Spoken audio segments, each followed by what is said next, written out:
오늘의 헤드라인 이슈입니다.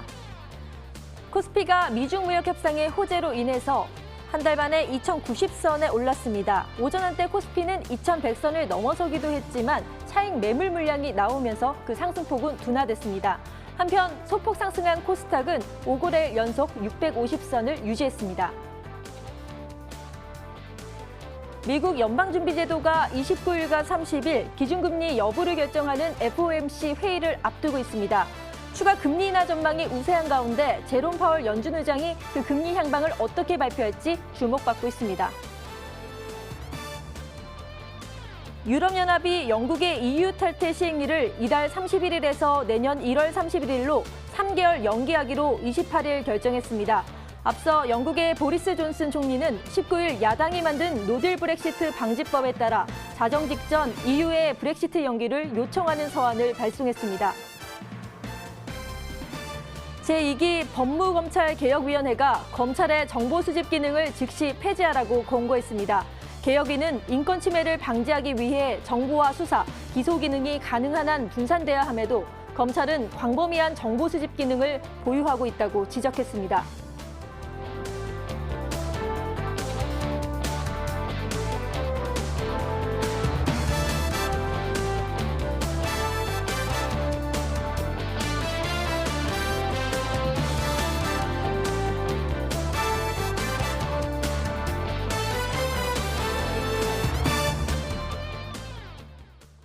한 주의 시작인 월요일을 힘차게 시작하게 도와주실 두 분의 전문가 모셨는데요. 강영균 전문가 그리고 최영돈 전문가 자리에 모셨습니다. 인사 나눠볼게요. 네, 안녕하세요.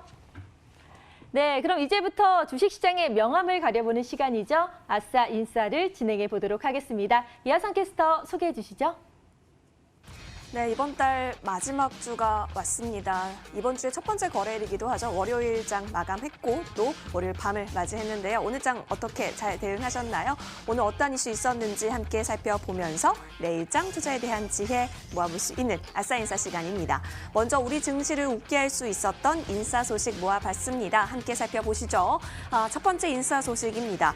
자, 코스닥 시장에서는 그동안 찬밥 신세였던 이 PCB 등과 같은 IT 부품주들이 다시금 꿈틀거리고 있습니다. 아이폰 11 등 사전 예약하신 분들은 지금 들고 다니고 있더라고요. 이 아이폰 11 신규 스마트폰 출시에다가 또 갤럭시 폴드 흥행에 따라서요. 폴더블 폰 시대 도래 기대감까지 작용을 했습니다. 이에 따라서 관련주들 주가 상승의 탄력을 받고 있는데요. 반면에 올 들어 크게 올라간 KMW 등 5G 장비주들은 단기 급등에 조금은 주춤하는 모양새 보였습니다.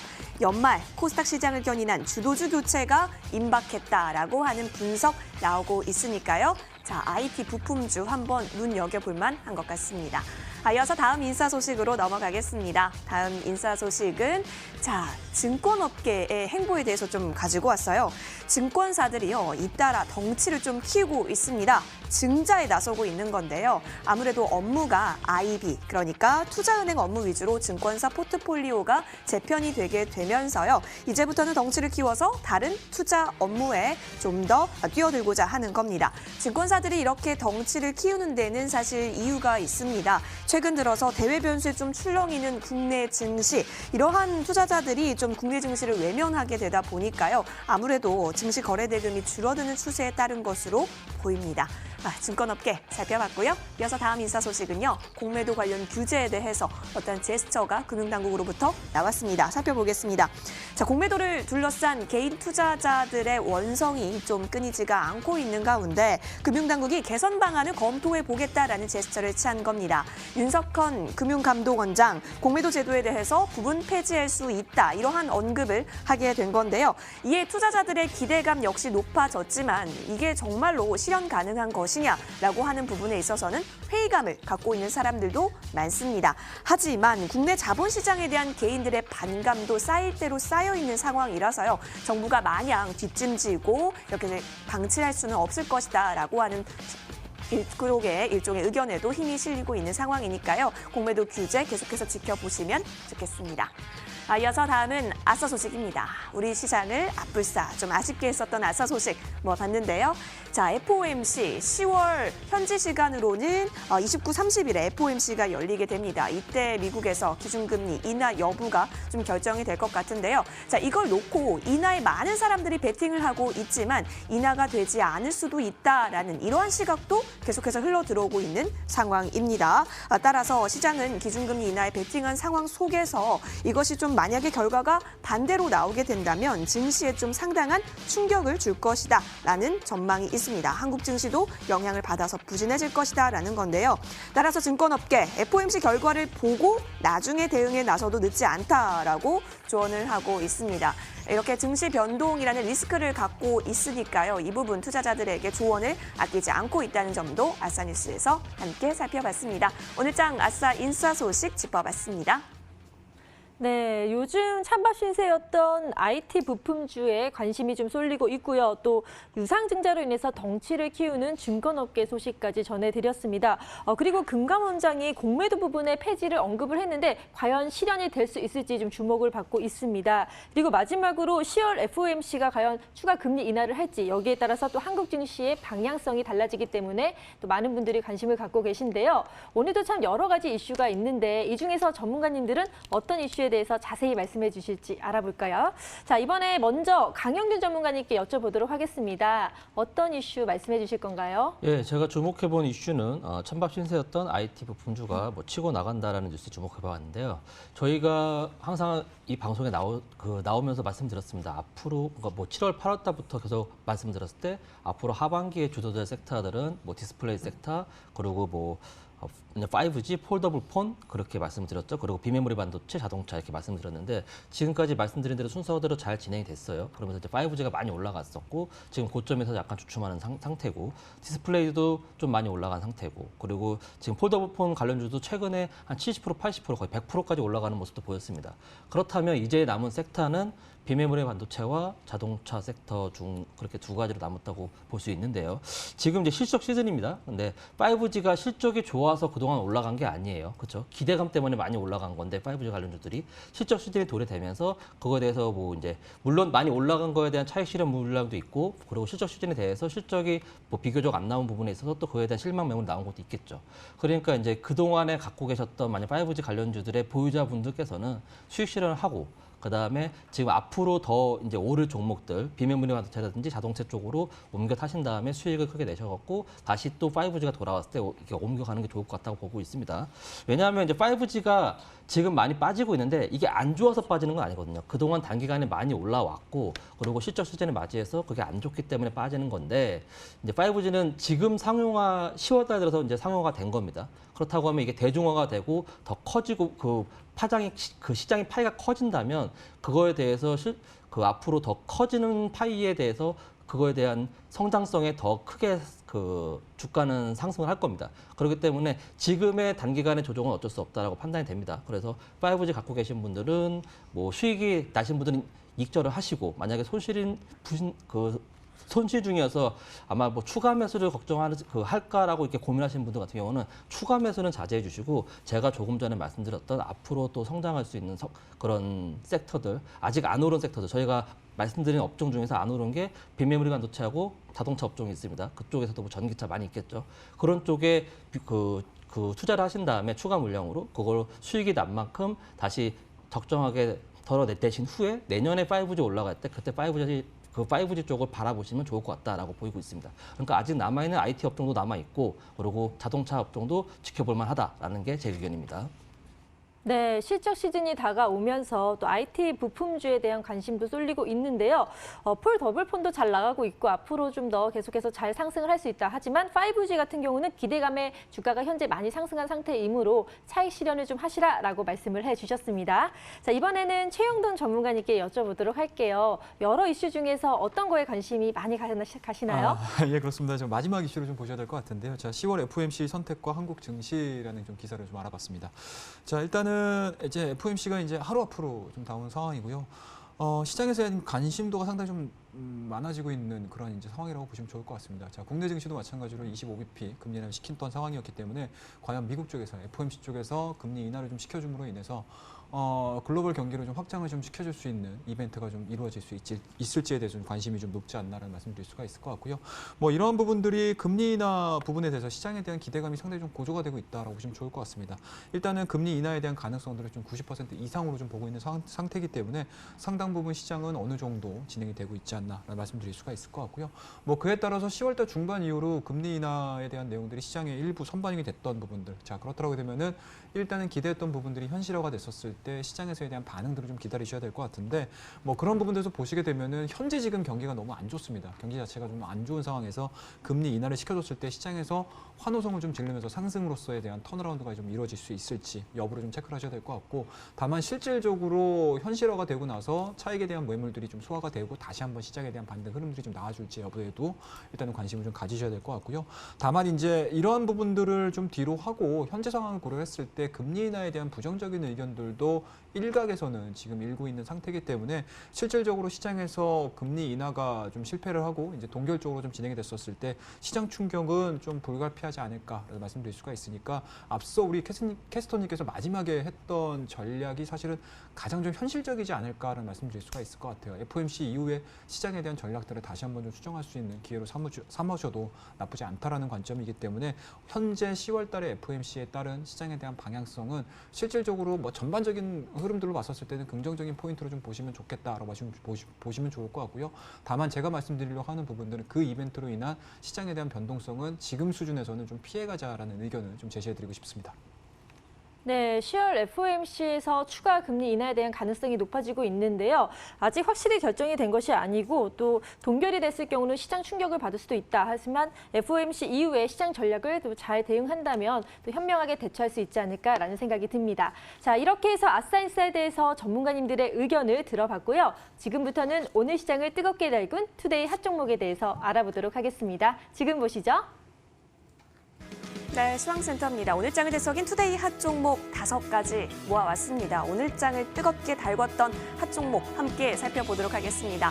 먼저 살펴볼 종목은요, 진격의 쌈바, 바로 삼성바이오로직스입니다. 삼성바이오로직스가 현대차를 제치고 시총 3위에 안착했다라는 소식, 아마 여러분 다들 들으셨을 텐데요. 이렇게까지 시총 3위로 올라온 이야기, 그 배경에는요, 먼저 3분기 실적 사실 양호했습니다. 그리고 자회사에서 만들고 있는 이 복제약이 유럽에서 좋은 소식을 나타내고 있다라고 하는 자회사의 수익성 개선 이슈, 거기에 또 신약 허가 기대감까지 함께 가져가고 있으면서요. 이런 3가지가 모두 똘똘 뭉쳐져 있는 삼성바이오로직스였습니다. 시총을 3위까지 올라온 삼성바이오로직스의 오늘 종가 상황 좀 살펴볼까요? 긍정적인 영향 계속해서 끼쳐가면서 계속해서 플러스권의 움직임이 살펴졌고요. 오늘 4%대 못 미치는 3.78%까지 뛰어오르면서 39만 8천 원의 종가 형성했습니다. 앞으로 계속해서 진격의 쌈바가 될 수 있을지 추이 지켜가 보시면 좋을 것 같습니다. 이어서 다음 종목입니다. 아스타인데요. 자, 아스타의 자사 제품으로요, 미생물 진단 기기가 있습니다. 자, 이 미생물 진단 기기가 주요 국가에서 인증을 받고 곧 수출이 될 것이다 라고 하는 기대감이 실리고 있다라고 합니다. 오늘 이 소식에요, 장 초반 급등하더니 곧바로 상한가에 안착했습니다. 장 마감할 때까지 상한가 풀리지 않았는데요. 오늘 1,375원 오르면서요, 5,970원에 종가 형성했습니다. 아스타 살펴보셨고요. 이어서 다음 종목으로 넘어가겠습니다. 다음 종목은 역시 상한가 도달한 삼육물산 가지고 왔습니다. 환경오염의 주범 중 하나이겠습니다. 바로 플라스틱 폐기물. 이 난제 중의 난제입니다. 플라스틱 폐기물을요, 조금 절감할 수 있는 기술을 이 삼육물산의 자회사가 개발했다라고 합니다. 이 소식 오늘 시장에서요, 상한가로 화답을 했습니다. 장 초반에 지지부진한 행보까지는 아니더라도 변동성 없는 구간에서 계속 이어가다가 갑자기 급증의 움직임이 나타났고요. 역시 상한가까지 도달을 했습니다. 2,790원 오르면서요, 12,200원에서 거래를 마쳤습니다. 자, 삼육물산 살펴보셨고 이어서 다음 종목은 우리기술투자 가지고 왔습니다. 오늘요 가상화폐 관련주들의 움직임이 굉장히 좋았습니다. 이유가 있었죠. 시진핑 중국 국가주석의 블록체인 기술 강조에 언급이 있었기 때문입니다. 이 소식 나타나게 되면서 중국에 있어서의 블록체인 관련주들도 크게 올랐는데요. 우리나라 시장 역시 덩달아서 크게 올랐습니다. 우리기술투자 함께 보실까요? 가상화폐 거래소 업비트의 운영사입니다. 두나무의 지분을 보유하고 있는 우리기술투자 종가 보시겠습니다. 오늘장 22% 넘게 뛰어 올랐습니다. 이렇게 되면서 3,205원에 거래를 마쳤습니다. 자, 이어서 다음 종목입니다. KM제약 살펴보시겠는데요. KM제약 같은 경우는 치약, 칫솔, 또 유아용 샴푸나 바디워시 등에 있어서 제품을 주력적으로 생산하고 있는 곳입니다. KM제약인데요. 화장품 사업에 본격적으로 뛰어든다라고 합니다. 그래서 이 링클 리프팅 톡스라는 첫 제품이 있는데 이 제품이 홈쇼핑에서 출시를 했는데 론칭 이후에 방송이 다 끝나기도 전에 다 매진이 됐다라고 하네요. 자, KM제약이 본격적으로 화장품 사업에 뛰어든다라고 얘기를 했고 그 결과 오늘 시장에서 화답했습니다. 6.53% 오르면서요. 2,610원에 거래를 마쳤습니다. 오늘장 투데이 핫 종목 살펴보셨습니다. 네, 3분기 양호한 시적에 삼성바이오로직스 또 상승을 했고요. 또 탄탄한 기술력으로 아스타 삼육물산이 상한가를 거뒀습니다. 그리고 우리기술투자 암호화폐 관련주들이 많이 상승을 했는데 역시 또 대표격이라고 할 수 있죠. 우리기술투자도 상승하는 모습을 보였네요.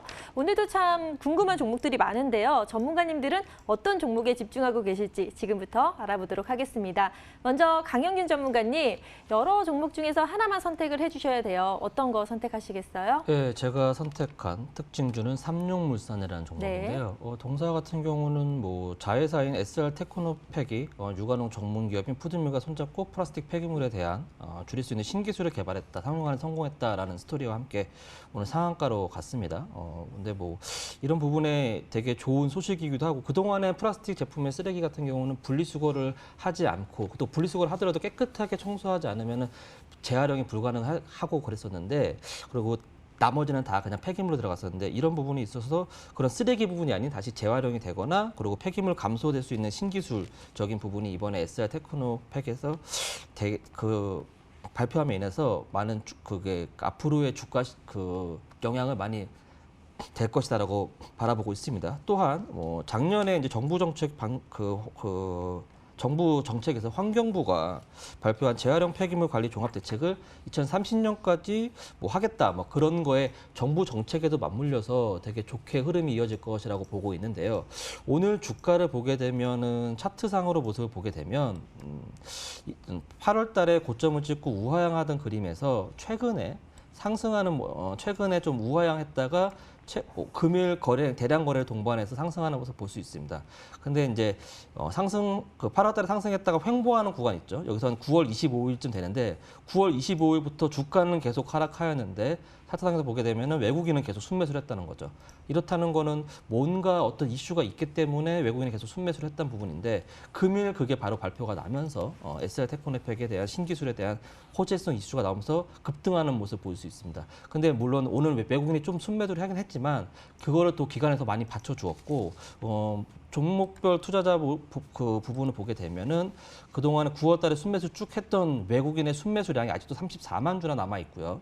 그리고 기관에서는 오늘 2만 주 순매수를 했고 보시면 기타 법인과 내외국인이 한 8만 주 그리고 12,000주 정도를 다 순매수한 거 볼 수 있습니다. 그렇기 때문에 앞으로 추가적인 들어온 외국인이 오늘 순매도를 하긴 했지만 다 나가진 않았기 때문에 또 기관도 들어왔고 그렇기 때문에 앞으로 더 추가 상승의 여력이 더 남아있다라고 바라보는 부분이 있습니다. 그래서 조금 눌렸을 때 만약에 내일 이게 상한가를 시작했기 때문에 내일 갭을 들 수가 있어요. 그렇다게 된다면 갭을 들었을 때 13,000원 이하에서 갭을 된다면은 제가 봤을 때는 좀 장 초반에 밀릴 수 있을 거라 봅니다. 그러면 장 초반에 밀리게 된다면 한 11,000원, 그러니까 오늘 종가죠. 오늘 종가 부분에서 매수를 하시고 만약에 그러고 나서 1차 매수는 한 이후에 바라보시면 되겠고 만약에 이 종목이 개파락하거나 종가의 똑같이 시작을 하게 된다면 한 11,000원까지 눌릴 수가 있어요. 그러니까 11,000원 부근에서 2차 매수나 아니면 신규 접근을 해보시는 게 좋을 것 같다라고 판단이 됩니다. 네, 강용윤 전문가님은 삼육물산에 대해서 말씀을 해주셨는데요. 자, 앞으로 꼭 필요한 기술이죠. 플라스틱 폐기물 감축 기술 첫 상용화의 강세를 보였습니다. 또한 외국인과 기관의 또 순매수 흐름이 좋기 때문에 앞으로 추가 주가 상승 가능성이 높다고 분석을 해주셨네요. 자, 이번에는요, 또 다른 종목이 있잖아요. 그래서 최영도 전문가님께 여쭤보도록 할게요. 전문가님, 여러 종목 중에 어떤 걸 선택하셨나요? 예, 일단은 오늘 상당히 좀 좋은 주가 흐름도 좀 보여줬던 종목을 좀 보셔야 될 것 같습니다. 자, 네. 삼성바이오로직스라는 종목을 좀 보셔야 될 것 같은데 오늘 드디어 이제 시가총액 3위까지 좀 올라섰습니다. 자, 그 원동력을 좀 보시게 되면 일단은 뭐 기본적으로 실적이라고 말씀 좀 드릴 수가 있을 것 같습니다. 자, 지난 23일에 3분기 매출액이 1,848억 원, 그 영업이익 같은 경우 236억 원을 기록을 했다라는 실적을 발표를 함으로써 시장에서 굉장히 좀 크게 성장하는 흐름들을 좀 보여줬고요. 그와 더불어서 오늘 같은 경우 전체적인 제약바이오 종목군들에 대한 움직임들이 차익 매물들도 나오고 있는 종목이 있었음에도 불구하고 동종목 같은 경우는 3% 거의 4% 가까운 상승세를 좀 보여줬던 가장 큰 원인을 좀 보시게 되면은 일단은 뭐 기본적으로 관계사라고 할 수 있을 것 같습니다. APC의 협력사라고 보시면 좋을 것 같은데 알츠하이머 바이오젠의 이제 알츠하이머 신약이겠죠. 아두카두맘에 대한 신약 허가 추진 소식들이 좀 전해지면서 동사가 생산해줄 수 있는 생산 시설이겠죠. CMO에 대한 부분들 성장 기대감들이 좀 주가에 투영이 되면서 오늘 직전 고점인 것 같습니다. 작년도 1월달에 대한 움직임들, 그러니까 2019년도 1월달에 대한 고점 부분들 거의 지금 2,000원 정도밖에 안 남은 상황인데 그런 정도의 상승세를 좀 보여주고 있는 상황이다라고 보시면 좋을 것 같고요. 수급적인 부분들을 좀 체크를 좀 하셔야 될 것 같아요. 일단은 뭐 기본적으로 충분하게 지금 과열 구간에 들어와 있음에도 불구하고 외국인과 기관들 같은 경우 이 종목에 대해서 굉장히 크게 순매수가 좀 들어오고 있는 상태이기 때문에 이 부분들, 과열 부분들을 좀 뒤로 하고 수급적인 흐름들로만 봤었을 때는 추가적인 상승 흐름들도 우리가 좀 노려볼 수 있지 않을까라는 말씀드릴 수가 있을 것 같고요. 일부 제약바이오 종목군들이 단순한 성장성들만, 기대감들만을 가지고 좀 주가가 움직여줬다라고 하게 되면은 삼성바이오로직스는 실적까지 좀 겸비한 흐름들이기 때문에 현재 진행되고 있는 5일선, 20일선, 60일선 차례대로 진행되고 있는 정별 구간들은 당분간은 좀 이어질 수 있지 않을까. 라는 관점에서 오늘 특징 종목으로서 삼성바이오로직스 말씀 좀 드리도록 하겠습니다. 계속해서 상승 흐름을 보이고 있는 삼성바이오로직스에 대해서 말씀을 해주셨는데요. 일단 실적이 3분기 양호하게 발표가 됐고요. 또 성장성 면에서 알츠하이머 관련 신약 허가 물질이 이제 나오면서 그 성장성도 부각이 되고 있습니다. 그래서 추가 가능성이 있다고 분석을 해주셨네요. 이렇게 오늘 장을 뒤흔들었던 뉴스와 특징주까지 짚어드렸고요. 지금부터는 오늘 여러분들이 또 가장 기다리셨을 그런 시간이 아닐까 싶습니다. 바로 스탁세일즈로 돌아오겠습니다.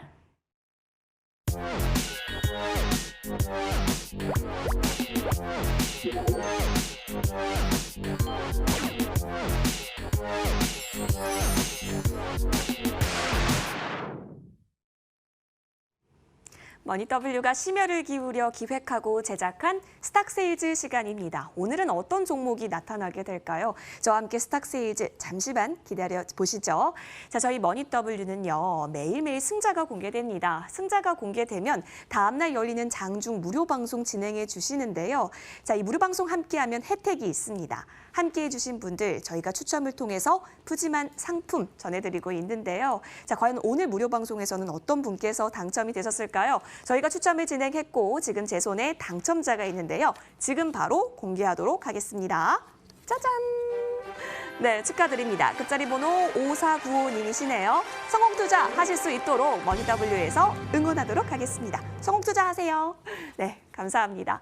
자, 그렇다면 오늘요. 본격적인 스탁세일즈 진행해보기 앞서서 지난주 월요일에 제시됐었던 종목들 과연 어떤 움직임 보였을까요? 또 승자는 누구인지 확인해 봐야겠죠? 화면 보여주세요. 지난주 추천 종목 수익률 현황입니다.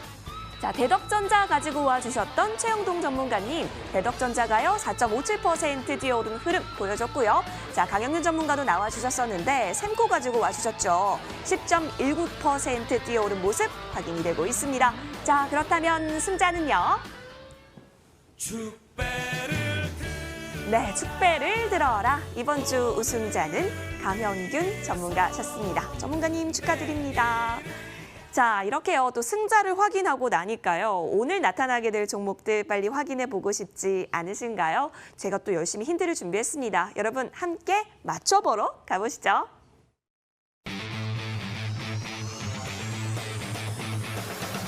네, 월요일에 만날 수 있는 우리 두 전문가님들 나와주셨습니다.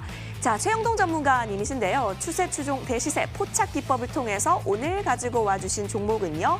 짜잔, 바로 네 글자입니다.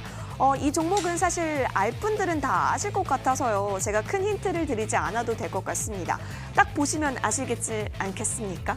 자, 여기 환경, 친환경이라고 적혀져 있고요. 그리고 양극재라고 적혀져 있습니다. 아, 그렇다면 주된 사업이 이 환경 쪽 사업이랑 또 2차 전지 쪽 사업을 하고 있겠구나. 자, 그렇게 되면 이 네 글자에 들어가는 그 기업은 요 기업이겠구나라고 하시는 분들 있으실 겁니다. 자, 힌트 여기까지 드리도록 하겠습니다. 이 종목 왜 가지고 나와 주셨을지 최영동 전문가와 잠시만 기다려주시면 본격적으로 스탁스에이즈 시작해보도록 할게요. 자, 뒤이어서 다음 전문가께서도 나와주셨죠. 오늘의 승자시기도 합니다. 강형균 전문가신데요. 메이저 수급 포착의 승부사시기도 합니다. 따라서 오늘 이러한 전략적인 것에 입각해서 가지고 오신 종목은 바로 세 글자인데요. 역시 힌트를 좀 드려보겠습니다. 여러분 혹시 여러분이거나 혹은 여러분 주변에 갤폴드, 갤럭시 폴더블 폰 쓰시는 분들 있으신가요? 그 갤럭시 폴더블 폰을 보면요. 지문인식 센서 모듈이 있을 겁니다. 그 모듈을 이 기업의 모듈이 또 탑재되어 있다라고 해서요. 조금 더 관심이 가기도 했는데요. 뭐지? 잘 모르겠네 싶으신 분들을 위해서 제가 좀 더 힌트 깊숙하게 드리도록 하겠습니다. 자, 여러분 여기 제가 꿈이라고 적어놨어요. 이 꿈, 영어로 하면 어떻게 되죠? 네, 그 영어로 했을 때 그 단어가 요 세 글자 중에 어딘가에 들어가고 있습니다. 아유, 힌트 다 드렸네요, 여러분. 거의 제가 70~80%는 힌트를 드린 것 같습니다.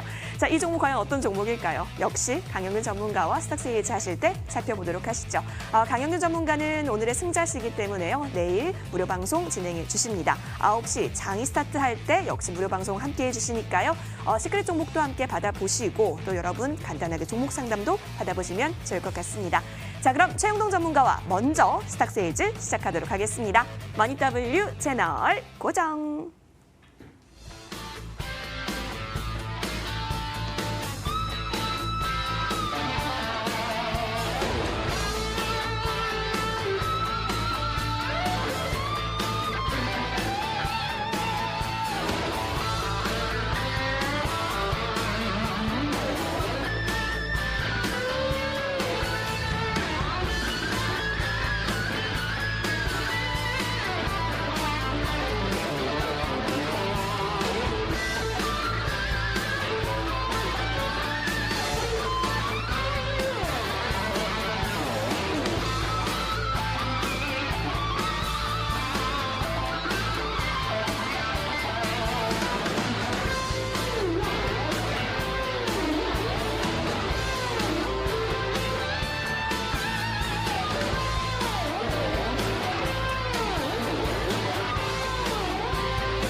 지금까지 이런 방송은 없었다. 이것은 종목 추천인가 세이즈인가. 자, 첫 번째 시간은요. 최영동 전문가님이 갖고 오신 에코프로입니다. 에코프로는 대기 오염을 제어하는 친환경 핵심 소재를 열심히 개발하고 있는 회사인데 사실 저는 이 전기차 관련주 하면 에코프로가 가장 먼저 떠오르거든요. 그만큼 밀접한 관련이 있다고 생각을 하는데 당연히 전기차가 상승세면 에코프로도 같이 상승세를 따라가지 않을까라는 생각이 드는데요. 제 생각이 맞나요, 전문가님? 예, 그렇습니다. 자, 오늘 사실은 IT 종목군들에 대한 움직임들도 그렇게 크게 좋았던 상황들은 아니었어요. 일부 네. 종목군들 같은 경우는 오전장에 올라갔다가 다 차익 매물이 좀 나오는 상황이었고요. 그리고 제약바이오 종목군들도 일단 일부 종목군들 같은 경우도 또 차익 매물이 좀 나오고 있는 상황이기 맞아요. 때문에 일단은 시장에 대한 전체적인 평가들을 봤었을 때 고평가된 종목군들이 상당히 좀 많다라는 말씀드릴 수가 있을 것 같고요. 뭐 그런 측면에서 보시게 되면 오늘 ESS 화재가 좀 있었습니다. 맞아요. 예, 네. 그렇음에도 불구하고 2차전지 관련된 종목군들이 굉장히 좀 좋은 흐름들을 좀 보여주고 있거든요. 그렇다라고 하게 되면은 단기적으로 봤었을 때 일단은 2차 전지에 대한 수요 부분들에 대해서 상당히 좀 크게 평가를 내리고 있지 않나는 말씀드릴 수가 있을 것 같고 그와 더불어서 순환매 관점에서 그동안에 좀 너무 많이 과하게 좀 빠졌던 종목군들에 대한 강세가 좀 진행이 되고 있지 않나 말씀드릴 수가 있을 것 같아요. 네. 뭐 그런 부분들로 좀 체크를 하셔야 될 것 같고요.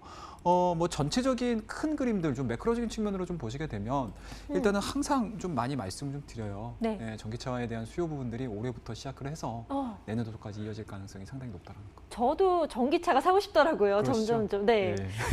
그만큼 이제 일반인들에게도 전기차에 대한 그 관심이 더 높아지고 있다는 그렇죠. 뜻이겠죠. 뭐 네. 기본적으로 스마트폰이 저희 생활에 들어왔었을 때의 그 분위기하고 전기차가 밀접한 이러한 이제 자동차 생활로 또 들어오는 과정에 있는 상황들이기 때문에 그 부분들로 좀 관심을 좀 가져보시는 것도 나쁘지 않다라는 거 말씀드리고 싶습니다.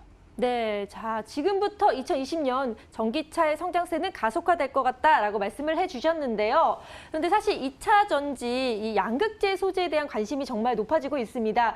그리고 미래 산업을 이끌 중요한 소재로 부각이 되고 있는데 이에 따라 에코프로도 관심을 갖고 얼마 전에 또 일을 냈습니다. 자 보시면요, 에코프로 BM 자회사죠. 포항사업장 준공식을 개최했는데 얼마 전이에요. 10월 22일에. 그리고 2차 전지 양극 소재를 연간 3만 톤을 생산할 수 있도록 시설을 만들었다고 합니다. 3만 톤이면 어마어마한데 그만큼 수요가 있기 때문에 이렇게 새로운 시설을 만들었다고 볼 수 있는 거겠죠. 예, 그렇습니다. 자, 일단은 에코프로 BM은 에코프로의 자회사입니다. 실질적으로 에코프로 BM의 실적 부분들이 에코프로에 적용이 될 가능성이 상당히 높기 때문에 실질적으로 에코프로 BM이 이렇게 공격적으로 네. 준공식을 건설을 해준다라는 부분들은 네. 수요 부분들도 상당히 조금 확실하게 타이트하게 잡혀줄 네. 수 있다라고 보시면 좋을 것 같고 그에 따라서 이제 공격적으로 선행하는 그런 이제 투자 모멘텀들이 좀 되지 않을까라는 말씀드릴 수가 있을 것 같은데요. 자, 이렇게 투자 모멘텀들을 좀 가져가는 첫 번째 이유를 좀 보셔야 될 것 같습니다. 기본적으로 국내뿐만 아니고 해외에 대한 시장 부분들이 열린다고 보시면 좋을 것 같은데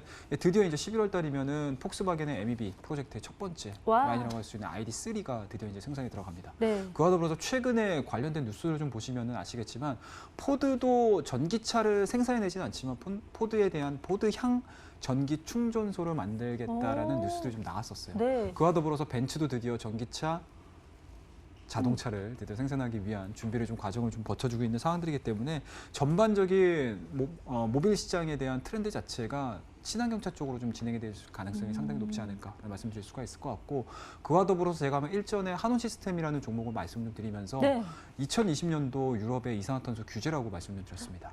그게 125g에서 95g으로 다운이 되는 과정이 있기 때문에 상당 부분 환경 문제와 관련해가지고 친환경차에 대한 수요 부분들이 상당히 증가가 될 수밖에 없다는 거 말씀드릴 수가 있을 것 같고 그렇다라고 하게 되면은 2차 전지 생산 분야에서 글로벌 1위를 기록을 해주고 있는 삼성 SDI, 삼성 LG 화학이 있는 네. 이런 이제 그와 더불어서 이제 에코프로 BM 같은 경우는 이 양사의 양극재를 다 납품을 해주고 있는 상황이기 때문에 실질적으로 실적에 대한 부분들은 2019년도까지 다 좀 어두웠습니다. 네. 하지만 이런 부분들이 2020년도 들어서 가지고 성장성이라든지 기대감들이 좀 투영이 돼준다라고 하게 되면은 현재에 대한 주가 흐름들을 좀 뒤로 하고 반등에 대한 타이밍들을 좀 모색할 수 있지 않을까라는 말씀을 드리고 싶습니다. 네. 폭스바겐도 그렇고 벤츠도 그렇고 앞으로 전기차에 대해서 좀 더 집중적으로 개발할 것 같다라고 말씀을 해주셨고요. 또 더 놀라운 건 에코프로 BM이 삼성과 LG 대기업에 둘 다 납품을 한다고 하니까 뭐 실적은 굳이 강조 안 해도 여러분들이 딱 듣고 아셨을 것 같아요.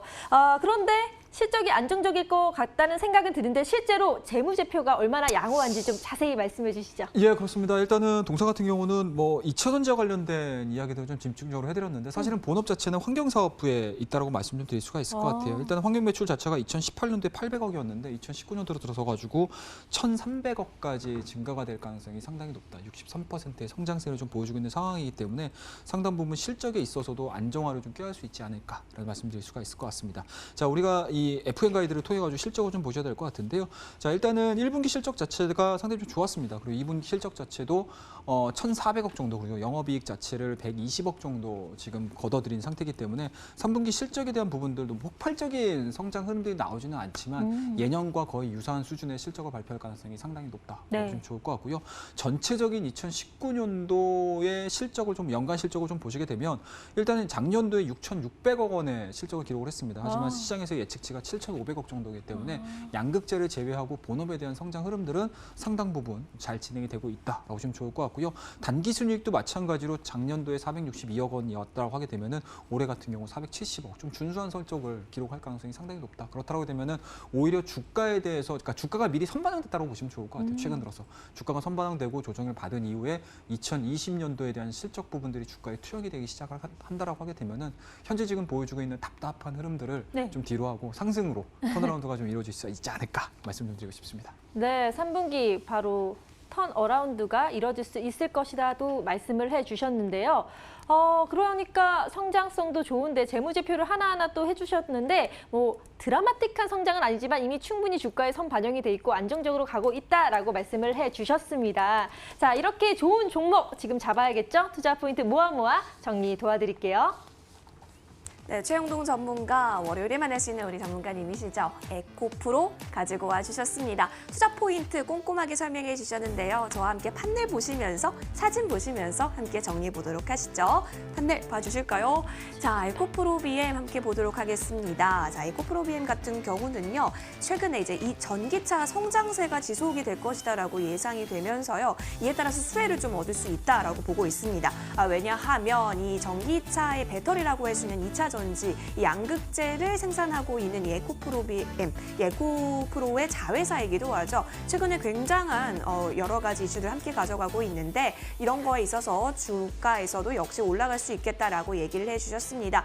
등등 또 이제 수요도 증가하고 있어서 좀 다양한 부분에 있어서도 수요가 또 증가하고 있어서요. 함께 살펴보면 좋을 것 같습니다. 자, 그럼 이쯤에서 최영동 전문가께 질문을 드려보도록 할게요. 최영동 전문가님, 예. 아까 전에요. 뭐 예. 실적에 대해서도 이야기를 해주셨지만 사실 엄청나게 그 폭발적인 어닝 서프라이즈급의 실적은 아닌 것 같아요. 자, 그럼 이러한 실적에 대해서 우려감은 좀 없는지 다시 한번 짚어봐 주시죠. 예, 그렇습니다. 뭐 앞서서 실적 부분들을 좀 말씀 좀 드렸는데 일단은 주가 대비해서 실적 부분들이 다소 좀 네. 그러니까 실적 대비해서 주가가 많이 올랐던 것뿐이지 예년에 대한 실적 부분들에 대한 평균적인 흐름들은 그렇게 크게 벗어나지 않았거든요. 네. 그렇다고 되면 오히려 안정적인 환경 매출에 대한 부분들 그리고 양극재가 내년도에 조금 더 성장을 해준다라고 하게 되면은 실적 부분들은 현재 지금 보여주고 있는 평이한 실적보다는 조금 더 한 단계 더 레벨업 될 가능성이 상당히 높다라는 측면으로 접근하시는 게 맞을 거라고 생각이 좀 듭니다. 네, 한 단계 레벨업 될 수 있다라고 하셨으니까요. 실적에 대한 두려움은 없다고 보셔도 될 것 같습니다. 자, 그러면요. 가장 중요한 건 가격 전략이잖아요. 언제 잡으면 좋을까요? 예, 그렇습니다. 일단은 오늘 상당히 좀 좋은 흐름들을 좀 보여줬고요. 뭐 내일 같은 경우도 현재 지금 보여주고 있는 60일선에 대한 돌파 흐름들을 예측을 좀 해본다라고 보시면 좋을 것 같고 그와 더불어서 최근에 외국인들에 대한 수급 현황들도 상당히 좀 좋아지고 있는 상황이기 때문에 일단은 내일자 변동성을 좀 이용을 해서 편입을 좀 한번 시켜보도록 하겠습니다. 자, 내일자 25,500원에 저희가 편입가로 설정을 해서 대응을 좀 해보고요. 그리고 편입이 좀 이루어지고 나서는 좀 길게 좀 보고 싶습니다. 올해 연말까지 흐름들을 좀 보자라는 의미에서 스윙적인 관점에서 목표가 25,000원, 200이선이 자리 잡고 있는 25,000원대까지에 대한 1차적인 목표치 설정을 해서 대응을 한번 해보자라고 말씀드리고요. 뭐 손절 라인은 굉장히 좀 간단하게 현재 진행되고 있는 바닥권에서 상승하는 상승 추세의 하단 부분이라고 할 수 있을 것 같은데요. 18,500원을 하향 이탈시키게 되면은 매도하는 전략으로서 오늘 에코프로에 대한 가격 전략 제시해드리도록 하겠습니다. 네, 목표가를 올해 연말까지 좀 길게 잡아주셨습니다. 그럼 가격 전략 꼭 잘 참고하셔서 성투하시길 바라겠고요. 지금 두 번째 정리 바로 들어갈게요. 네, 환경적인 부분에 있어서도 실적이 계속해서 쌓일 것 같다라는 긍정적인 전망도 나오고 있고요. 또 2차 전지야 뭐 말하면 입 아픕니다. 여러 가지 모멘텀 가져가면서 어떻게 접근하면 좋을까요? 매수가는 25,000원 부근 제시해 주셨고요. 자, 목표가는 200일선 부근인 25,000원 1차적으로 잡아주셨습니다. 상승 추세의 바닥선이라고 볼 수 있는 18,500원이 손절 라인이라고 하시니까요. 이 부분 잘 참고하셔서 성공 투자 도움이 되시길 바랄게요.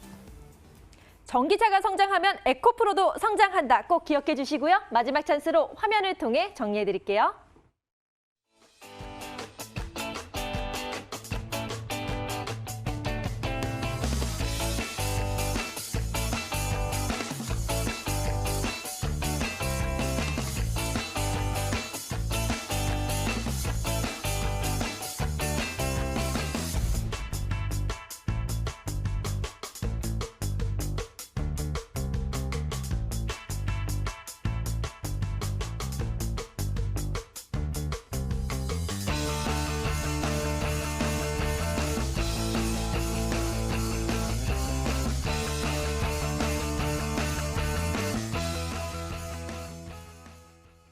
지금까지 이런 방송은 없었다. 이것은 종목 추천인가 세일즈인가? 스탁세일즈 두 번째 시간은요. 강영균 전문가님이 갖고 오신 드림텍입니다. 자, 드림텍은 스마트폰 모듈부터 또 첨단 산업, 생체 인식 모듈까지 다양한 부품을 만드는 회사인데 여러 가지 다양한 걸 만들면 장단점이 있기 마련이잖아요. 지금 성장성은 좀 안정적으로 가고 있는 건지 전문가님 좀 자세히 분석해 주시죠.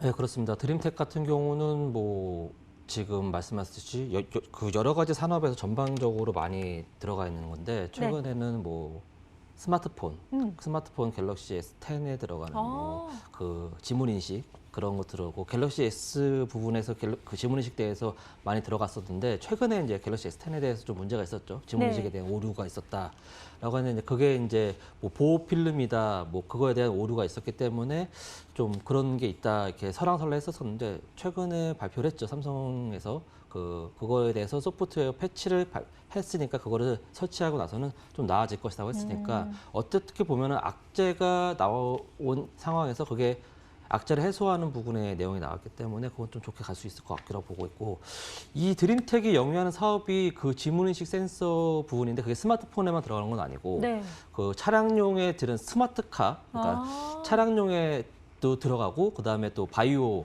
그 헬스케어 쪽에 들어가거든요. 그렇기 때문에 그 드림텍이 영위하고 있는 그런 사업들이 갖고 있는 기술들이 많은 사업, 4차 산업, 신성장 사업에 크게 많이 적용이 될 수 있다는 게 이 드림텍의 종목의 성장 모멘텀이 될 수 있지 않을까라고 보고 있습니다. 네, 그러니까 안정적으로 가고 있다는 말씀이시죠. 다 골고루 잘 되고 있는 거죠? 네, 그렇죠. 아무래도 전방 사업들이 좀 크게 잘 여러 분야로 펼쳐져 있기 때문에 앞으로 성장 한 곳이 그러니까 최근에 이제 갤럭시 그 지문 인식이 좀 안 좋았지만 앞으로 좋아질 업종들, 자동차라든지 헬스케어 쪽인데 그쪽에서도 더 사업이 좋아지고 있기 때문에 한쪽이 조금 안 좋아진다고 해서 이 회사가 안 좋아질 것 같진 않다라고 말씀드리는 거죠. 그래서 좋아질 것 같습니다. 네.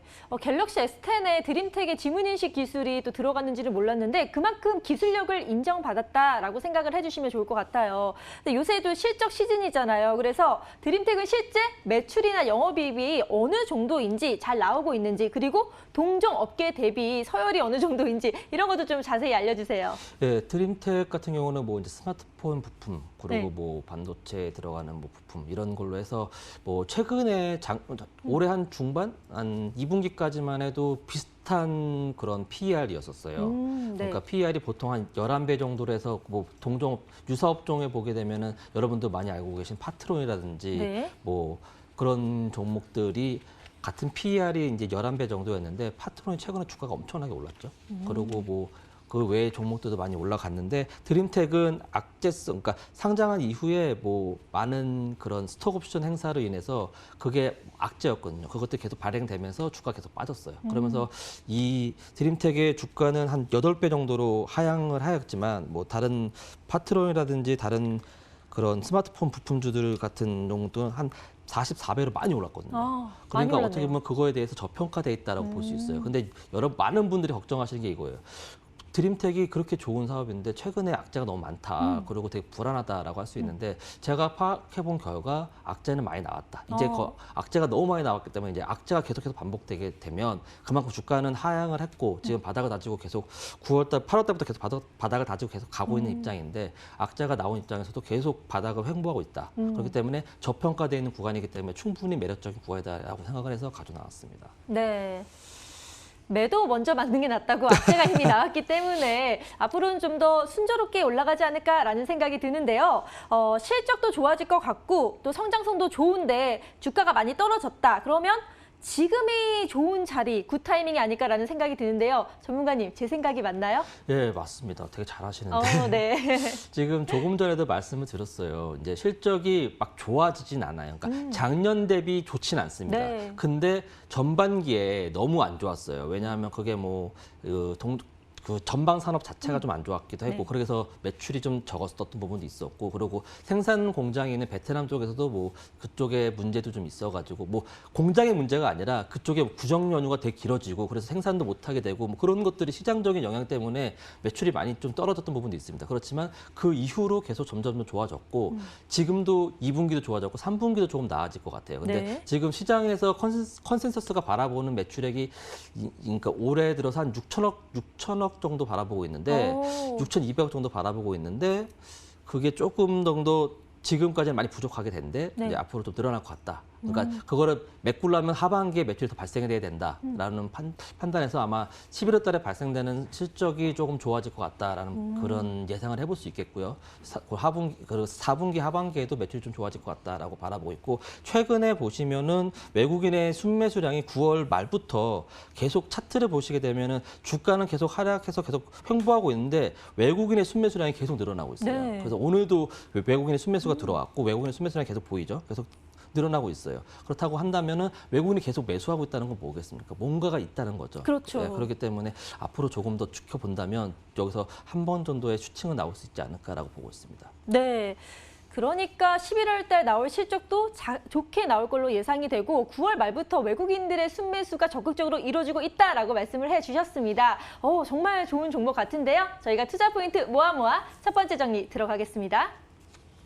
네, 강영균 전문가 오늘 가지고 오신 종목 바로 드림텍이었죠. 자, 여러분 드림텍 같은 경우는요, 굉장히 다양한 사업을 영위하고 있었습니다. 함께 판넬로 보실까요? 저희가 홈페이지에서 좀 가져왔는데 모바일, 바이오메트릭, 모듈, 디스플레이 등등등 다양한 사업을 영위하고 있어서 또 안정적인 성장까지 기대를 해볼 수 있다라고 얘기해 주셨고요. 게다가 이제 지금 3분기 어닝 시즌이잖아요. 이제 실적 성장에 대한 수혜가 기대된다라고 얘기해 주셨습니다. 더불어서 또 메이저 수급 포착의 승부사답게 외국인의 수급을 좀 체크를 해주셨는데 외국인의 매수세가 꾸준하게 들어오고 있다. 이렇게 되면 한 번쯤은 슈팅이 나올 수 있을 것이다 라고 전망해 주셨습니다. 자, 그럼 드림텍 관련해서요. 강영균 전문가께 질문을 드려보도록 할게요. 강영균 전문가님, 네. 드림텍 같은 경우가 언제 상장했었죠? 네, 올해 3월 달에 상장을 했었죠. 네, 그러면 신규 상장주라고 볼 수가 있겠는데요. 예. 그런데 사실 최근에 IPO 시장이 고전을 면치 못하다라는 뉴스도 많았었고 해가지고 이 신규 상장주에 대해서 투자자들이 좀 두려움을 가지시는 분들도 많으실 것 같은데 드림텍은 좀 걱정을 안 해도 되는 건지요? 궁금합니다. 네, 맞습니다. 우리가 지난 시간인가 지지난 시간에서도 뭐 IPO 시장이 되게 얼어붙고 있다, 안 좋다라는 맞아요. 얘기가 많이 있었어요. 근데 그런 것들이 지금 올해 작년 말부터 시작되는 그 10월 달에 되게 큰 검은 10월이 있었고 네. 그때부터 계속 분기별로 계속 시장이 안 좋은 악재들이 하나씩 나왔습니다. 그러면서 신규 상장주에 대한 접근성을 되게 힘들어했었고 그렇게 되면서 신규 상장주들이 많이 하락을 했던 모습이었는데 드림텍이 아까 전에 제가 말씀드렸어요. 나올 악재들이 이미 많이 나왔다. 네. 다 나왔다. 그 신규 상장주에 대한 불안감들은 그런 거거든요. 네. 뭐 추가 상장이라든지 무상 증자가 있지 않을까, 뭐 추가 상장이 있지 않을까, 무슨 뭐 스톡옵션 행사가 있지 않을까 그런 것들이 불안감이 되게 있는데 보호해서 물량 풀리는 것들뿐만 아니라 근데 그런 것들이 다 나왔어요. 이제. 다 나왔다고 보기 때문에 이제부터는 더 나올 악재는 없다라고 네. 좀 바라보는 부분이 있습니다. 그렇기 때문에 지금 주가 바닥을 횡보하는 주가에서 제가 길게 보자는 건 아닙니다. 지금 매수해신다면 뭐 바로 조금 위에까지 올라갈 수 있지 않을까. 그러니까 여기서 한 10% 이상의 수익은 더 나올 수 있다라는 자리이 있기 때문에 추천드려 봅니다. 네, 다시 한번 강조를 해주셨습니다. 악재는 지나갔으니까 이제는 잘 될 일만 있다라고 말씀을 해주셨는데요. 그렇다면 언제 잡으면 좋을까요? 가격 전략 제시해 주시죠. 예, 지금 제가 드림텍을 말씀드리면서 뭐 최근에 무상증자를 하면서 주가가 이제 반으로 줄어든 게 된 거죠. 그러면서 주가가 많이 떨어지고서 지금 횡보하고 있는 그림인데 신규 상장했던 종목들은 신규 상장했던 가격대가 되게 중요합니다. 그래서 이때 보시면은 신규 상장한 이후에 여기 박스권 하단 박스권이었던 부분 잠시만요. 이게 왜 잘 안 되냐? 박스권이었던 부분 여기 부분 가격이 되게 중요한데 지금 바닥에서 올라오는 그림입니다. 그렇기 때문에 지금 부분이 되게 지지가 잘 되고 있기 때문에 저는 매수가를 시초가로 잡았으면 좋겠고요. 그리고 목표가는 여기 박스권 상단이 한 7,000원에서 7,500원 정도 사이. 7,000원 오버됐을 때 그 1차 목표가를 드리고 거기에 강력한 슈팅이 나오게 되면 8,000원까지 121선인 8,000원까지를 바라보겠습니다. 손절가는 전 저점인 그러니까 최저점이 5,700원 정도 라인으로 잡아드리겠습니다. 네, 가격 전략도 꼼꼼하게 살펴주셨습니다. 자, 그럼 저희가 가격 전략 다시 한번 정리를 도와드리도록 할게요. 지금 만나보시죠. 네, 드림텍 어떻게 접근하면 좋을까요? 드림텍 같은 경우는 이제 신규 상장주이지만 계속해서 외국인의 러브콜이 들어오고 있기 때문에 계속 살펴볼 필요가 있다라고 얘기해 주셨습니다. 시초가로 그대로 매수 접근 가져가시면 좋을 것 같고요. 자, 목표가는 7,000원에서 7,500원 부근 밴딩으로 설정해 보시되 1차적인 목표는 그 정도, 그리고 2차적으로는 8,000원 제시해 주셨습니다. 자, 손절 라인 볼까요? 손절 라인은 5,700원입니다. 이 부분 잘 참고해 보시면 좋을 것 같습니다. 네, 드림을 이룰 수 있는 드림텍. 앞으로 여러분 꼭 기억해 주셔서 성공 투자해 보시길 바라겠습니다. 마지막 찬스로 화면을 통해 정리해 드릴게요.